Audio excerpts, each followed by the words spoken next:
Përshëndetje të nderuar miq, përshëndetje të dashur ndjekës, ja ku po takohemi ditën e sotme për të sjellur tek ju një histori reflektimi.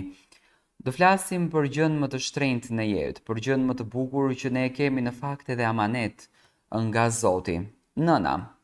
Thuhet se xheneti është në këmbët e nënës, por historia që do të dëgjojmë sot nuk është e njëjtë për të gjithë fëmijët. Këto fëmijë nënën Melihat e kanë lënë të jetë e vetme. E kanë lënë të vdes në një shtëpi ku nëna Melihat sakrifikoi për një ditë të bukur, por nga mos mirënjohja, siç duket, ajo dita nuk erdhi kurrë. Në një fshat të humbur të Shqipërisë, aty ku ajri i pastër i maleve dhe fushat e gjelbëra preknin shpirtin e çdo kalimtari, jetonte Melihati. Ishte një grua e fortë, që kishte kaluar me shumë sfida se sa shumë mund ta imagjinonin. Jeta e saj kishte filluar me një dashuri të thjeshtë, por të thellë për burrin e saj. Ata ishin të rinj, të mbushur me ëndra për të ardhmen, të gatshëm, të punonin tokën dhe të ndihmonin njëri tjetrin në çdo hap të jetës së tyre.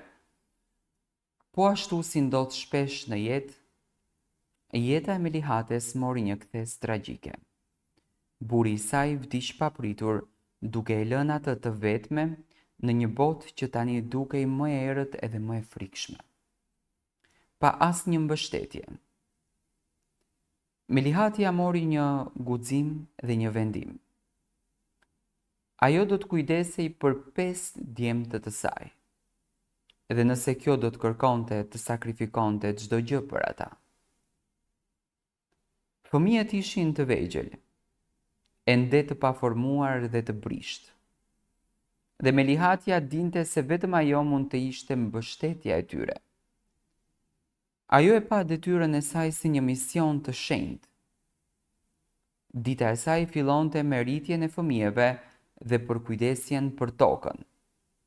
Gjithmonë me punë të rënda dhe me shumë lodhje, por gjithmonë me një buzëqeshje që do të ndihmonte djemtë të besonin se gjithçka do të ishte në rregull.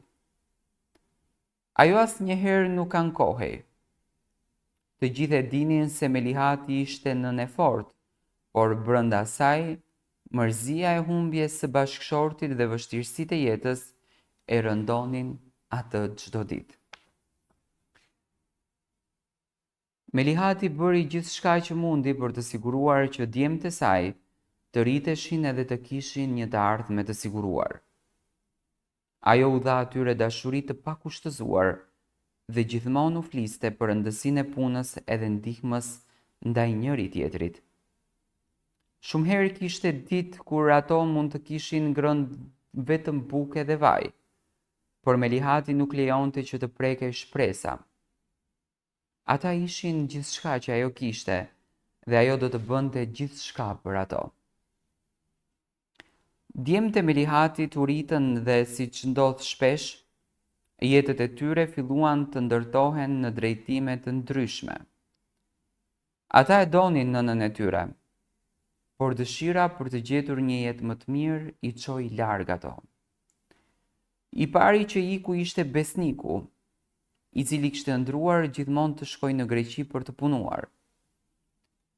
Me lot në sy, ai tha nënës se do të kthehej shpejt, por nuk u kthye kurrë më.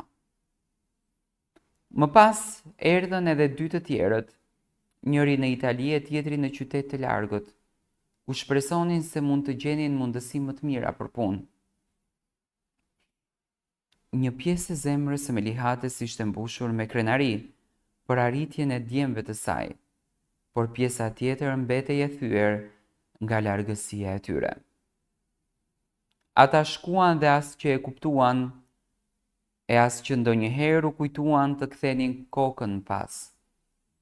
Ata ishin shumë të zënë me jetën e tyre të re, dhe përpjekjet për të gjetur një jetë më të mirë, por ndoshta nuk e kuptonin se ajo grua e thjeshtë që kishte sakrifikuar gjithçka për të rritur, tani po mbante vetëm plitat në një shtëpi të ftohtë e ndodhur në një hares të plotë. Ditët kalonin dhe Melihati nuk ndalej kurrë së punuari. Ajo vazhdonte të kujdesej për shtëpinë, edhe pse tani plakat që kishin rënë mbi supet e saj nuk e ndihmonin më shumë. Plitat që rrethonin ndihmonin vetëm të ruante ngrohje në dimër, por ato asnjëherë nuk mund të ngroheshin sa duhet për të mbushur boshllëkun që linin djemtët e saj. Çdo vit që kalonin, nëna Melihat ndihej më e vetmuar dhe ndihma e fëmijëve të saj bëhej më e vogël. Mesazhet e djemve vinin rrallë dhe telefonatat ishin gjithmonë të shkurtra dhe shumë të thjeshta. Djemtë kishin formuar jetën e tyre, por haruan sakrificat që ajo kishte bërë. Ata nuk mund të kuptonin kurrë se sa shumë mund të kishte dhënë një grua për t'i rritur ata, sepse ata ishin tani shumë larg, shumë të zënë për t'u kthyer. Në fund, kur nëna Melihat u sëmur dhe ishte shumë e dobët për të kujdesur për veten, djemtë e saj ishin akoma larg, duke jetuar në qytetet huaja. Ata nuk mund të vinin dhe as që morën mundimin të kërkonin t'i jepnin një dorë. Ata e lanë nënën të vdiste e vetme, ashtu siç e kishte filluar jetën, pa ndihmën dhe pa asnjë krah mbështetje. Nëna Melihat vdiqe vetme në shtëpinë e saj të ftohtë, e mbështjell vetëm nga kujtimet e asaj që kishte qenë dhe sakrificave të mëdha që kishte bërë. Në momentin që ajo mbylli syt, ajo e dinte që edhe pse e haruar, ajo kishte bërë gjithçka për djemtët e saj. Ajo kishte luftuar dhe kishte dhënë gjithçka, por ato kishin zgjedhur rrugët e tyre, pa e kuptuar se cila kishte qenë themeli i jetës që kishin ndërtuar. Djemtë e Melihates në vitet që pasuan mund të kenë arritur suksese në jetën e tyre, por një gjë e tillë kishte mbetur e pamundur të arrijej për Melihaten. Ata nuk mund ta kthyen kur dashurinë dhe sakrificën që ai kishte dhënë për ta, dhe kështu nëna Melihati ku si një grua e haruar që sakrifikoi gjithçka për atë që nuk e kujtuan kurrë. Kjo është historia e dhimbshme e zonjës Melihat, një ngjarje që në fakt edhe sot ndodhen. Kemi shumë fëmijë të cilët të largohen nga prindërit e tyre për një jetë më të mirë dhe i harojnë prindërit e tyre, por mesazhi në fund të kësaj historie do të ishte ky që duajeni nënën sepse është i vetmi amanet që Zoti ua ka lënë në jetë.